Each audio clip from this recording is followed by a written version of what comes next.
27 साल की कश्मीरी हिंदू नर्स सरला भट्ट की गैंगरेप के बाद बर्बरता से हत्या कर दी गई थी। 1990 में इस वारदात ने आतंकवाद का वो चेहरा दिखाया जिसके चलते न जाने कितने ही लोगों को अपना घर छोड़ पलायन करना पड़ा।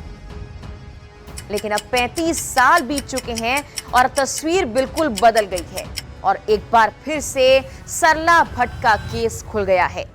आखिर इस केस में अब क्या अपडेट है? 1990 में कश्मीर में हुआ क्या था? सरला भट्ट और उनके परिवार के बारे में हम क्या जानते हैं, बताते हैं ये सब कुछ आपको इस वीडियो में। साल 1990 अनंतनाग की रहने वाली सरला भट्ट श्रीनगर के शेरे Kashmir institute of medical sciences यानी SKIMS में तैनात थी। उग्रवाद के उभार के बाद वो उन चंद कश्मीरी पंडितों में से एक थी जो घाटी में ही रुक गए। उनको आतंकवादियों ने कई बार नौकरी छोड़ने की धमकी दी, लेकिन सरला भट्ट ने धमकियों से ना डरने का फैसला किया। 14 अप्रैल 1990 का दिन था जब वो SKIMS अपने हॉस्टल में थी। उग्रवादियों ने उन्हें पुलिस मुखबिर बताकर अगवा किया। 4 दिनों तक उनका कुछ अता पता नहीं चला। 4 दिनों तक उनके साथ आतंकवादियों ने दुष्कर्म किया और उसके बाद बेरहमी से हत्या कर डाली। 19 अप्रैल को श्रीनगर के डाउनटाउन इलाके में उनका शत शव मिला। मौत से पहले सरला को यातनाएं दी गई थी जिन्हें सुनकर रूह कांप जाती है। उनके साथ सामूहिक दुष्कर्म हुआ था, बार बार पीटा गया, फिर बेरहमी से उन्हें मार डाला। आतंकवादियों ने उनके शव को टुकड़ों में काट कर फेंक दिया था ताकि लोगों में दहशत फैले।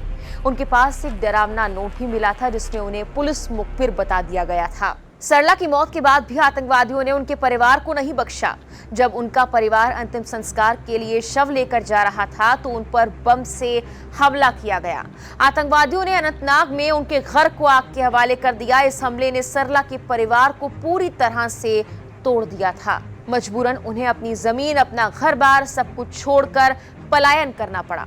ये पलायन सिर्फ एक परिवार का नहीं बल्कि पूरे कश्मीरी पंडित समुदाय का था जो अपने घर-बार को छोड़ने पर मजबूर हो गया। सरला भट्ट हत्याकांड के बाद घाटी में फैली अनिश्चितता और प्रशासन की सुरक्षा की कमी ने लाखों कश्मीरी पंडितों को अपने घर को इसी तरह से छोड़ने पर मजबूर किया। हजारों सालों से कश्मीर में जो लोग बसे थे अब उन्हें अपना घर, अपनी जमीन छोड़कर वहां से जाना पड़ा। कई लोगों ने अपनी संपत्तियां जबरदस्ती छीनी जाने पर या लूटी जाने से बचाए जाने के लिए बेच दी। कई संपत्तियों पर अतिक्रमण कर लिया गया।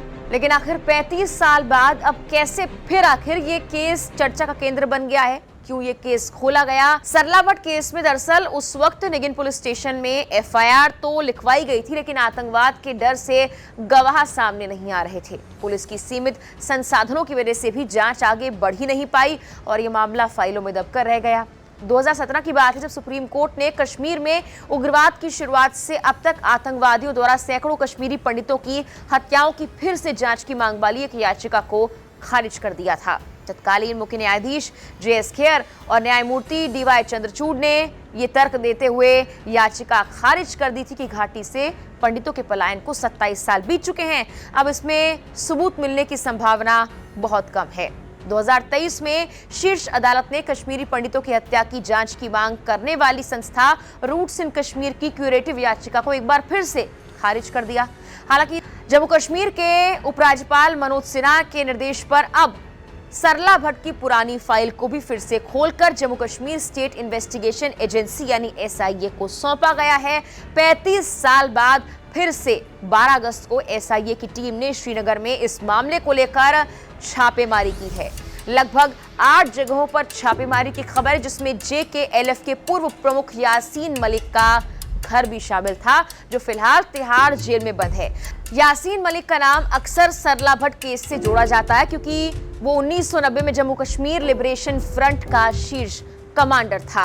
अधिकारियों का यह कहना है कि इस जांच से उम्मीद है कि सरला भट्ट हत्या के संदिग्धों तक पहुंचना आसान होगा और सरला भट्ट को न्याय मिल पाएगा। सिर्फ सरला भट्ट ही नहीं बल्कि गिरिजा टिक्कू की कहानी भी आतंकवादियों की बर्बरता को बयां करने के लिए काफी है। वो बारामूला के अरेगाम गांव की रहने वाली थी। गिरिजा एक स्कूल में लैब असिस्टेंट थी। 11 जून 1990 को वो अपनी सैलरी लेने के लिए घर से निकली थी। रास्ते में वो एक सहकर्मी के घर पर रुक गई। कुछ आतंकवादियों ने उनका पीछा किया और सबके सामने उन्हें अगवा कर लिया। गिरिजा को गांव से दूर ले जाया गया। कई दिनों तक उनके साथ हैवानियत की सारी हदें पार कर दी गई, यातनाएं दी गई, लेकिन आतंकवादियों का क्रूर मन इससे भी नहीं भरा। 25 जून 1990 को उन्होंने ऐसा कदम उठाया कि जिसके बारे में सोचकर भी दिल दहल जाता है। गिरिजा को लकड़ी काटने वाली आरा मशीन से 2 हिस्सों में काट दिया गया।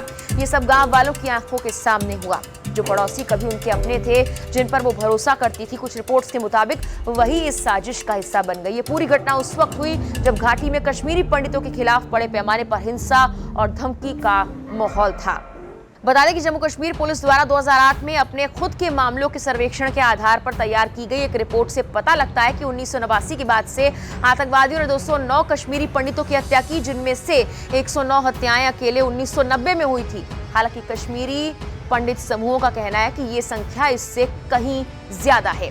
पुलिस सर्वेक्षण से पता लगा कि घाटी भर से पुलिस थानों में 140 मामले दर्ज किए गए, जिनमें से 24 में आरोप पत्र दाखिल किए गए, जबकि 115 में अपराधियों की पहचान बाकी है। जिन 24 मामलों में आरोप पत्र दाखिल हुए, उनमें से 31 स्थानीय उग्रवादियों के खिलाफ मामला दर्ज किया गया था।